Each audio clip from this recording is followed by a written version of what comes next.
नमस्कार दोस्तों, मैं हूँ पॉलिटिक्स बाबा और अभी इजराइल और हमास के बीच में जो युद्ध चल रहा है उसके बीच में से एक अपडेट आई है कि अमेरिका के राष्ट्रपति जो बाइडेन ने कहा है कि मैं इजराइल के प्रधानमंत्री नेतन्याहू से बात की है और उनको बोला है कि टू स्टेट सोल्यूशन कर लो। आपके ये जो भी मसला चल रहा है, युद्ध चल रहा है, उसको टू स्टेट सोल्यूशन के द्वारा मसला हल किया जा सकता। अभी टू स्टेट सोल्यूशन क्या है? ये है कि इजराइल का एक अलग राज्य बना लो, एक अलग देश बना लो और फिलिस्तीन का एक अलग देश बना लो। मतलब जो लड़ाई चल रही है अभी, इजराइल हमास पर रोक रखा है, गांजा पर कब्जा कर रखा है और फिलिस्तीन पर भी काफी कब्जा कर रखा। तो अब इसका अमेरिका के राष्ट्रपति जो बाइडेन का ये कहना है कि आप दोनों अलग अलग देश बना लो, मतलब अलग अलग राज्य बना लो। इजराइल अलग अपनी टेरिटरी बना लो और फिलिस्तीन अपनी टेरिटरी बना लो। अब देखो, इसमें इजराइल ने तो साफ साफ नेतन्याहू ने मना कर दिया है कि हम ऐसा कुछ नहीं करेंगे, क्योंकि हमारा युद्ध में जो 7 अक्टूबर को पहले हमास ने हमारे ऊपर अटैक किया था, उसमें हमारे 1100 से ज़्यादा लोग मारे गए थे और कहीं ज़्यादा जख्मी हुए थे। तो काफ़ी गहरा घाव दिया था गांजा ने हमें, इजराइल को, ऐसे नियत थे लोगों पर जो पार्टी कर रहे थे उन पर हमला करके। तो इजराइल के नेतन्याहू ने तो मना कर दिया। अमेरिका का जो बाइडेन ने प्रस्ताव दिया था भाई दो राज्य अलग अलग बना लो, उसको खारिज कर दिया गया कि हमारा कोई इरादा नहीं है टू स्टेट सोल्यूशन करने का। और इन्होंने यही बोला कि हमारे जो पैसे खर्च हो गए, जो 2-3 महीने युद्ध चल गया, मतलब कब से 7 अक्टूबर से युद्ध चल रहा है और अभी भी चल ही रहा, रुका नहीं है। तो इसमें लगातार पैसे कितने खर्च होते हैं। देखो, युद्ध चलता है ना, तो पानी के जैसे बहता है पैसा। और लोग काफी ज्यादा मारे गए, आतंकवादी हमले हुए हैं और सैनिक का अपडेट नहीं आया।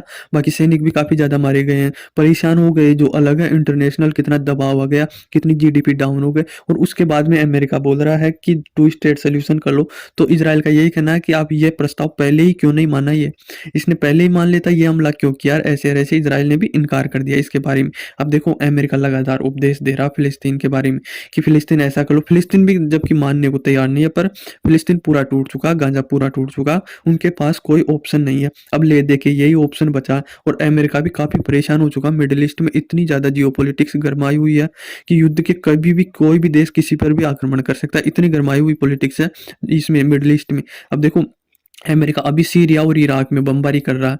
अब वह जो भी मिडिल ईस्ट से होकर जो भी ट्रेड होता है, जहाज गुजरता, उस पर यमन में जो हुती रिबल्स है, एक टेररिज्म ग्रुप है, वह लगातार अमेरिका और इजराइल की जहाजों पर अटैक कर रहा है और उसको जो लाल सागर से होकर गुजरने देते हैं, जो भी ट्रेड होता है उसको इफेक्ट कर रहा है। तो कहीं ना कहीं इस युद्ध से पूरा विश्व को मतलब इफेक्ट कर रहा है और पूरा विश्व पर प्रभाव पड़ रहा है। और अभी लेटेस्ट ये भी आया है कि ईरान पर भी अमेरिका ने बमबारी और एयर स्ट्राइक कर दी। उसके बाद में ईरान ने भी जो सीरिया में है ना, अमेरिका के मिलिट्री बेस बने हुए, उन पर मिसाइलों से अटैक कर दिया गया है। तो ये काफी ज्यादा पेचीदा हो चुका है। तो अमेरिका यही चाहता है कि कहीं ना कहीं अब ये युद्ध रुक जाए।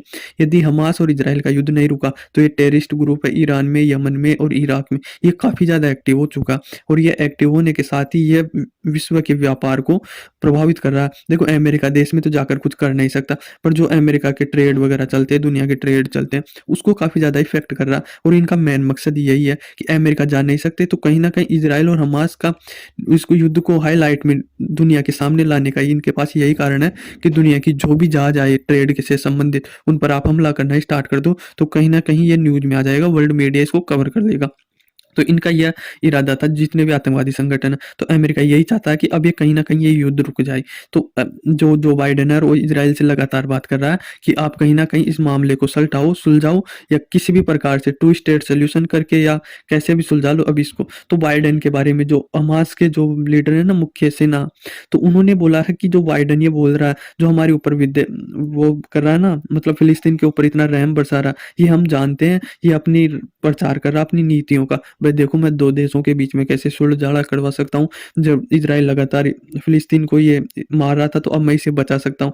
तो इस समाज का यही कहना है कि हम मूर्ख नहीं है कि अमेरिका की नीतियों को जाने नहीं। पहले हमें अमेरिका ही मरवाने वाला था, अमेरिका ही इजराइल को उठाया था और हथियार दिया था, और अब अमेरिका ही ये बोल रहा है कि अब मैं बचा लूंगा फिलिस्तीन को, हमास को, तो अब बचाने लग रहा है। तो इसकी दोहरी राजनीति है अमेरिका की। हमास का ये कहना है, जो लीडर है उनका, सेना लीडर है, तो यह दोहरी राजनीति न खेले, हम मूर्ख नहीं है हमास के। अब देखो, मूर्ख कर सही तो यह बात है कि विश्व का पूरा व्यापार आप प्रभावित कर रहे हो, तो कहीं ना कहीं अमेरिका को तो आना ही था सामने।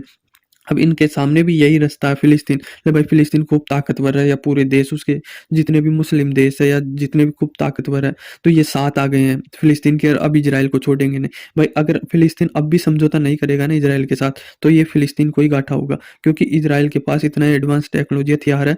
वह पहले उत्तरी गाज़ा पर अधिकार कर लिया, अब वह दक्षिण गाज़ा पर भी कर लेगा, अगर ये सॉल्यूशन नहीं किया गया तो फ़िलिस्तीन द्वारा। तो फ़िलिस्तीन के लिए देखिए यही है कि अब ये कुछ भी बचा है ना, वह बैठ के टेबल पे बैठ के मसला हल कर ले, इसके अलावा उनके पास कोई सॉल्यूशन नहीं है। यदि अगर ये अब ऐसे सॉल्यूशन नहीं करते हैं और ट्रेड पर हमला करते हैं, जहाज़ों पर हमला करते हैं, तो अमेरिका इन पर बमबारी करेगा, एयर स्ट्राइक करेगा, और कहीं और देश भी इनके ऊपर एयर स्ट्राइक करेंगे। जिनकी जहाज़ों पर ये अटैक करेंगे, तो ये पूरे देश से तो पूरे विश्व से तो लड़ नहीं सकते। तो इनका यही कारण है कि ये बैठ के अब सुलझाड़ा कर लें, टू स्टेट सॉल्यूशन, या कोई और भी निकल रहा है रास्ता, तो उस रास्ते पे आके ये कर लें।